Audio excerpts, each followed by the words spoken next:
Ini ang Digicast Negros X, ang top 10 nga balita sa Negros Island Region, ang amon idulong sa inyo. Kagyaring atong top story subong nga adlaw, April 22, 2026.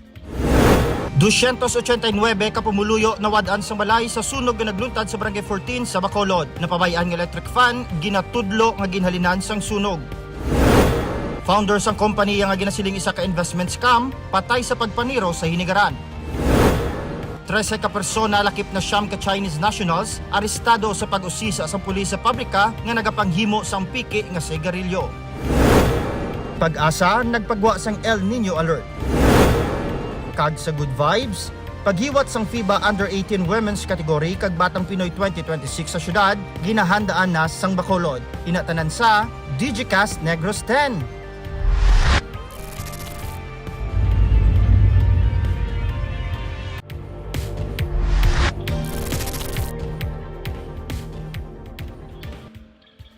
Sa number 10, mga tag-iyas ng salakyan nga nagpatughong kagin palagyuhan ang balayran, gindagdagan sang show cause order. Natultula na kagin isyuhan sang LTO sang show cause order ang mga tag-iyas ng salakyan nga nagpatughong kagin palagyuhan ang ila balayran. Ginkumpirma sang Land Transportation Office Negros Island Region nga tigayo na nila nga na-serve ang tatlo tanan ka mga show cause orders sang Lunes sa Barangay Sumag, Barangay Takuling, kag Barangay 6 sa Bacolod City. May angot sa gas and run incidents. Ang tiglawa sa napatay nga tag-iyas ng salakyan ang nagadala ng salakyan sa nalagyo matapos magpatughong kag ang bag-o nga tag-iyas ng salakyan nga isa na ka car rental business ang ginhatagan sang show cause order. Ini may angot sa insidente sang pagpatughong kag pagpalagyo sang driver nga wala makabayad sa Barangay Takuling kag sa Talisay City nga gas stations. Humalin sang Pebrero may tatlo na tanan ka mga insidente sang gas and run incident sa Negros Occidental nga nagalakip sang una nga insidente sa Barangay Mansilingan sa Bacolod. Tanan nga involvado tigayon na nga na-locate sang LTO kag ginpang isyuhan sang show cause order.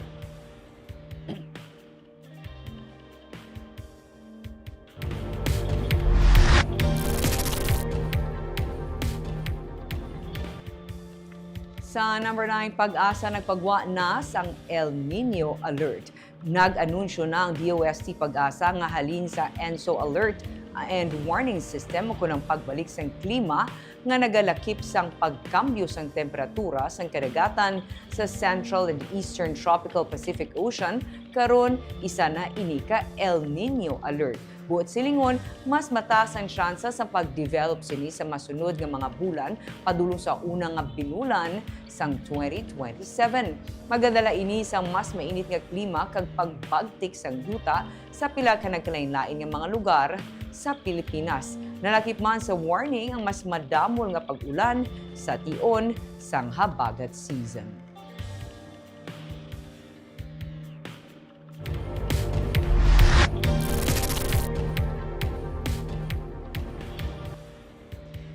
Sa number 8, air quality levels sa Negros Island Region yara sa good tubtub fair. Ang Environmental Management Bureau ang aktibo nga nag-track o kung nag-monitor sang kalidad sang hangin sa Negros Island Region. Sa April 22, 8 a.m. nga monitoring sini, yara sa good tubtub fair ang air quality index sa mga nagkalain-lain nga stations. Ang station sa Bacolod kag Canlaon City nag-report sang good air quality. Samtang yara naman sa fair ang air quality nga ginreport gikan sa La Castellana kag La Carlota City stations. Suno kay Vicente Los Bañas ang EMB NIR Director damlag pa nag-report sang unhealthy air for sensitive groups ang station sa La Carlota kag very unhealthy air ang station sa La Castellana. Inibangod sang ash emissions tugas sang bulkan Canlaon. Paray ng pahanumdum sang EMB sa publiko nga nagalakip sa pagsira sa mga bintana sa mga balay kung ang hangin sagwa ang mayabok o kung maaso. Dapat man i-monitor ang kaayong lawas sa mga may edad kag mga kabataan.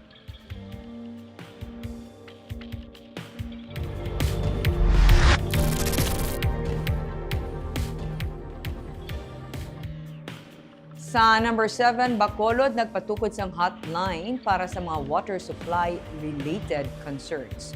Higay na nga ginpatuman sa syudad sa Bacolod ang isa ka hotline agud magtatap sa mga reklamo sa pumuluyo may kantanan sa supply sang tubig.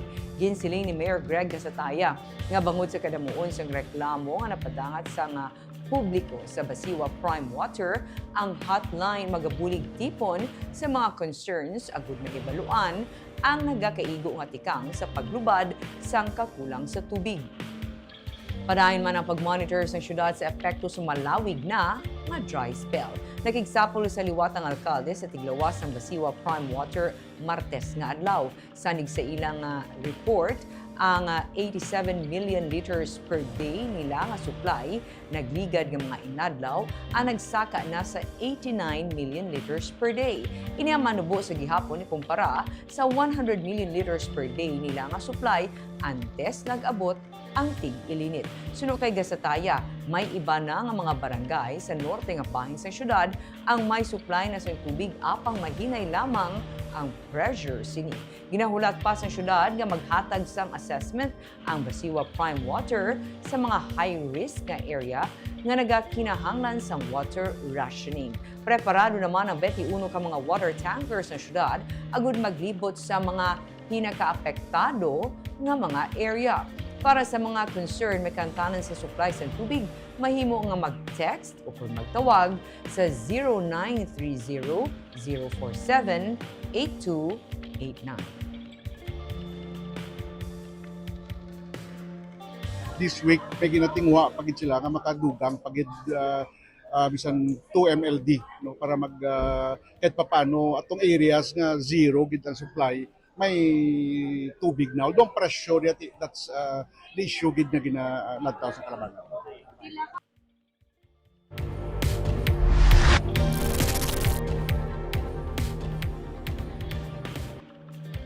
Sa number 6, 3-term school calendar ipatuman sa school year 2026-2027.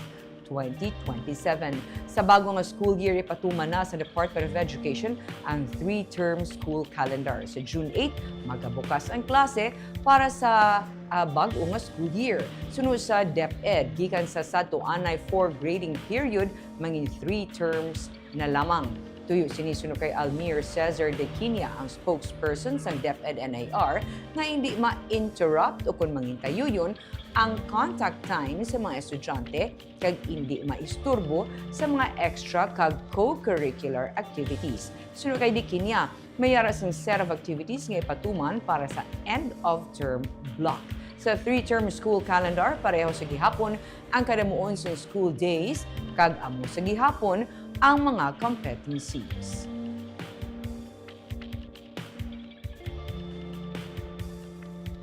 Ang selling features ini basically gina-try address natin is ang uninterrupted nga contact time ta with students. Because with the previous format, nag-insert kita sa mga co-curricular kag extracurricular activities within sa supposed nga instructional time sa ating mga kabataan.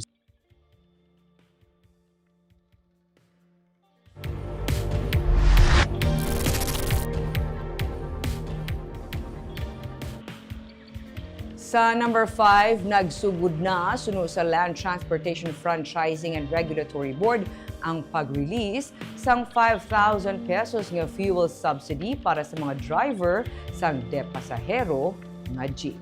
Sunod kay LTFRB NAR Director Jerry Liena, Lunes nagsugod release sa mga operators kag sa mga driver nga mayara sang GCash o kun Paymaya. Sa ini nga paagi mapagamay ang risgo sa cash exposure ang LTFRB. Pero sa mga wala gid sang GCash o kun Paymaya sunod kay Liena, ipalabot sa gihapon ng fuel subsidy pagi sa actual nga cash distribution. Mga driver sa de-pasahero nga jeep kag taxi ang nalakip diri sunod kay Liena. Ang kadaman sa mga driver nga magabato ng yara sa Bacolod City, Bangudman, sang sahi isang transportation nga ginagamit sa syudad. Dam nagpagin patigay ng fuel subsidy distribution sa mga tricycle drivers. I think sang last Monday pa nakahatag na mga mangkutangan sila, mga driver nga may mga GCash. 1,000 of course. Balan mo, ang majority sa PUB, sa Bacolod naman lang.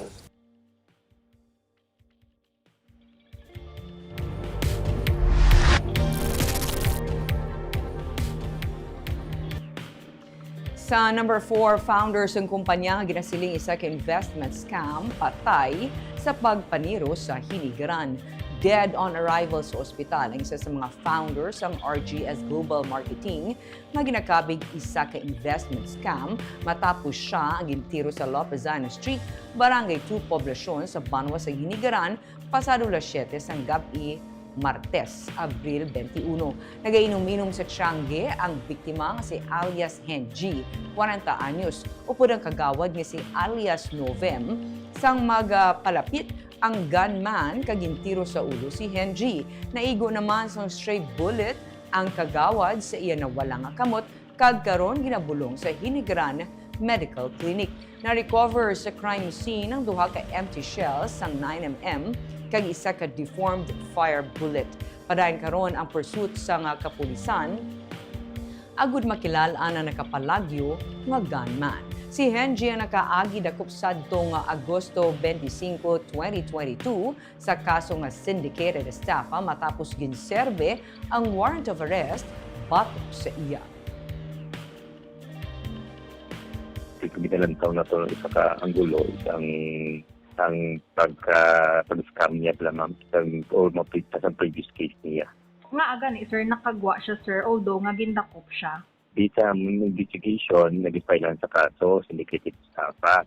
However, ang complainant is wala nag-attend according sa atong investigation, wala nag-attend. That's why nga nag-dismiss ang kaso. Kag after 3 years, nakagwa siya.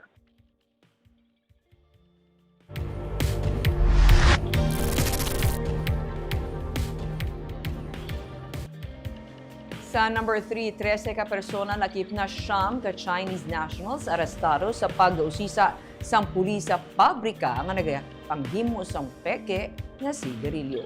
Isa ka planta sang ginalegar counterfeit cigarettes ang nadiskubrihan sa otoridad matapos nagpatigayon sa inspection sa Procrosas, Barangay Calumanggan, Bago City, Martes nga adlaw, Abril 21.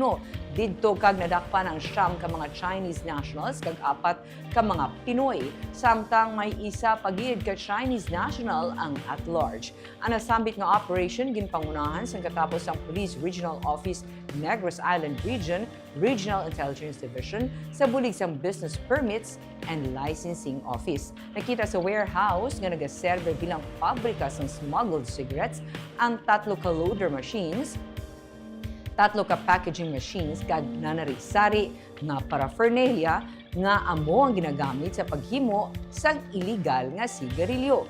Sa follow-up operation na tukiban pagid sang mga otoridad, ang warehouse ang ginalegar peke nga mga sigarilyo sa Barangay Alhis, Bacolod City.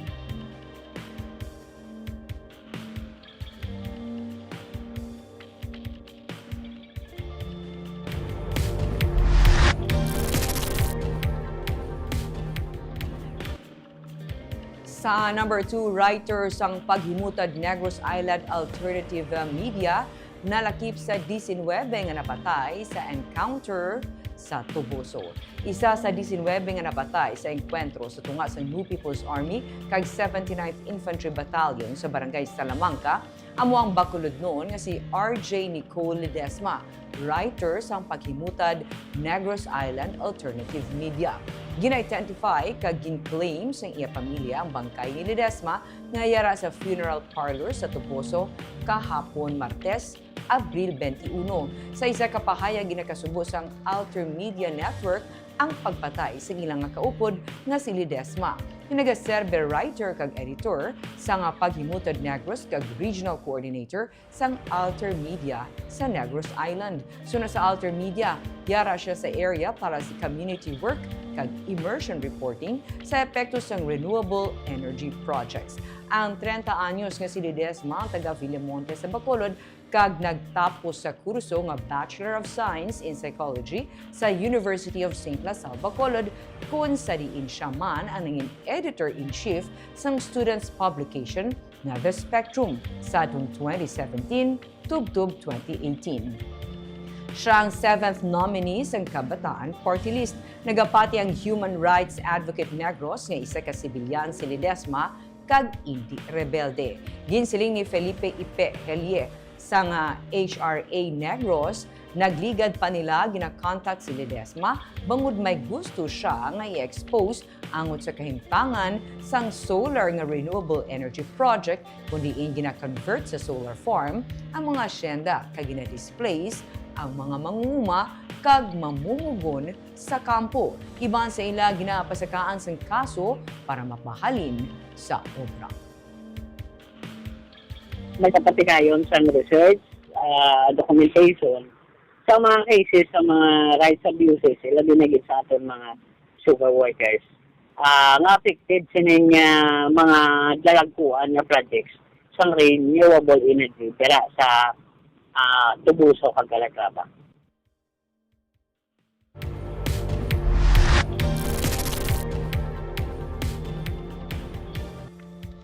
Kag sa number 1, 289 ka pumuluyo sa Barangay 14 sa Bacolod ang nawad-an sang balay matapos gintupok sang kalayo kahapon sang hapon. Napabayan nga electric fan sa isa sa mga balay ang gintunaan sang kalayo base sa investigasyon. Yaring report ni Richard Caballero.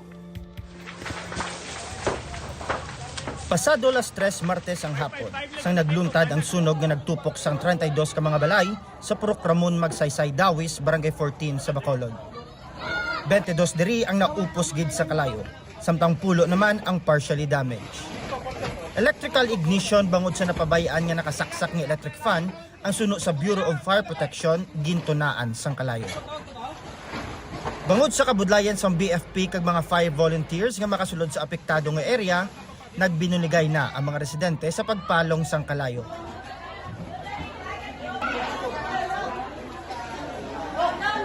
Nagdangat sa second alarm ang among sunog. Ang iban nga mga residente may mga nasalbar pa nga mga gamit. Samtang ang iba naman ginuna salbar ang ilang mga hinuptanan. Kay nasang aga pila ka mga biktima ang nagbalik sa ilang mga puluyan agud makuha ang mga mapuslan pa nila nga mga pagkabutang. Isa sa ila amo si Rocky Benedicto, 61 anyos. 30 na katuig nga nagapuyo si Rocky sa among lugar. Apang sa pilagid lamang ka minutos, suno sa iya ginubos sang kalayo ang iya mga ginpundar. Sakit man isipa blaway ka balay ti din ka subong din ka matulog nga kunan mo. Kadamo padaan sa amon. Si pila kami ka bilog, 12 kami ka bilog. 12 kami ka bilog. Sa inyo pamilya? Oo. Amon kwan babaw dalom third floor mo. Wala siya may nasalbar nga mga pagkabutang. Ginuna niya salbar ang iya isa ka bata kag ang 8 sini ka mga ido. Voluntaryo man nga nagbulig ang pila nila ka mga kaingod nga wala na labot sang kalayo. Paagi sa paghatag sa mga panapton sa mga biktima. Isa mo no. Pag gani kami kakakuha sa mga gamit namon. Ano lang nasalbar niyo tay? Ido lang. Ang ido niyo lang. Ido lang.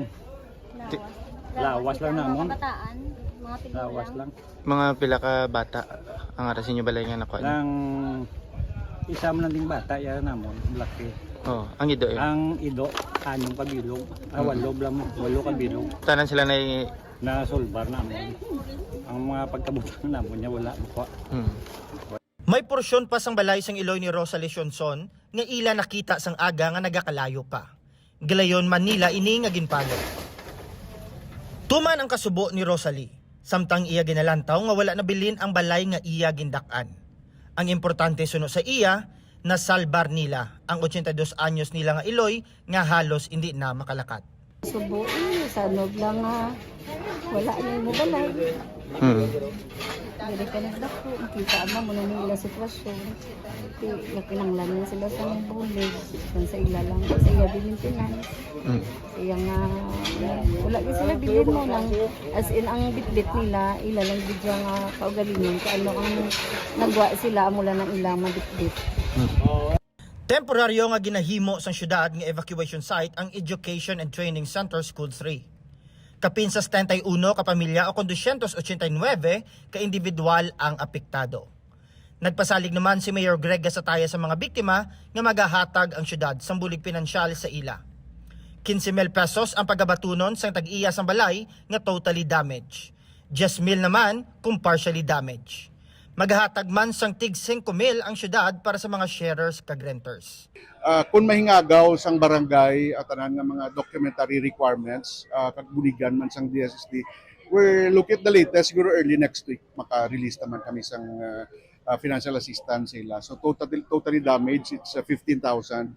Ang partial is 10 and ang renter sharer is 5,000 pesos. And aside from that, madugang hatag man ng syudad sang mga GI sheets no nga pwede nila gamiton sa ilang pag-rebuild sa ila sining mga puluyan. No? Nagdangat sa 4.5 million pesos ang kahalitan sang amo nga sunog. Richard Caballero para sa Digicast Negros.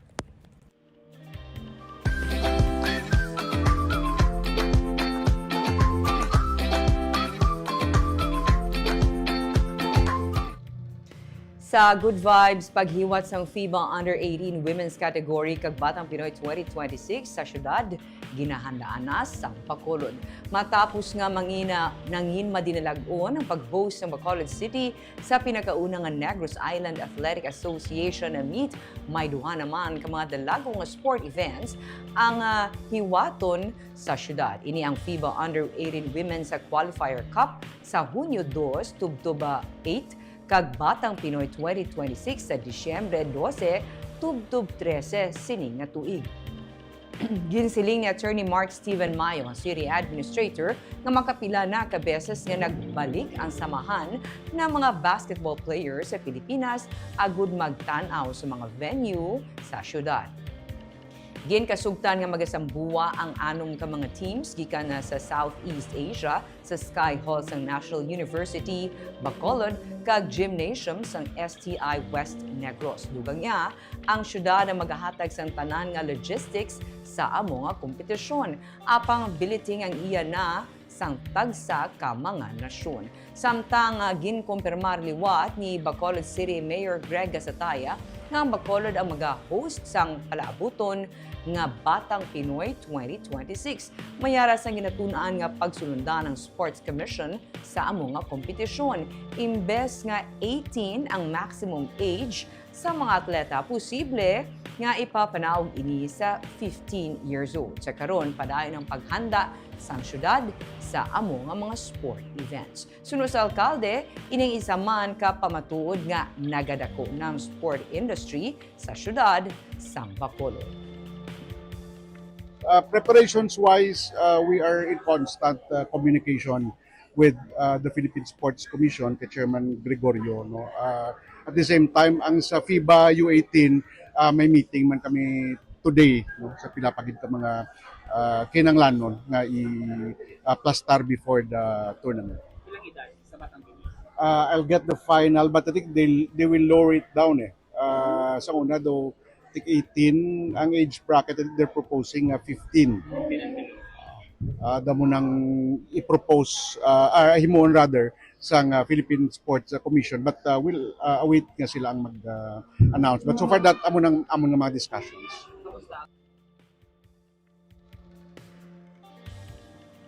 Kita nag-shoutout sa ating mga live viewers kay Jocelyn Loquero, ang maayong hapon Digicast team watching from Hong Kong. Marie Tiffany Hover, hamba niya, good morning Iloilo City, summer na. Hensley Cecil Alguna Mumbai, good afternoon Digicast Negros, NIR, Miss Barbara Mijares. Hello. Shona Evangelista Caredo, maayong hapon Digicast Negros, watching from Singapore. Gloria Bantige, good afternoon Digicast, kag Ma'am Barbara Mijares, watching from Pulupandan. Kagamuya itong top 10 stories of the day, Tubtub was. Ako si Barbara Mijares. Mayang hapon.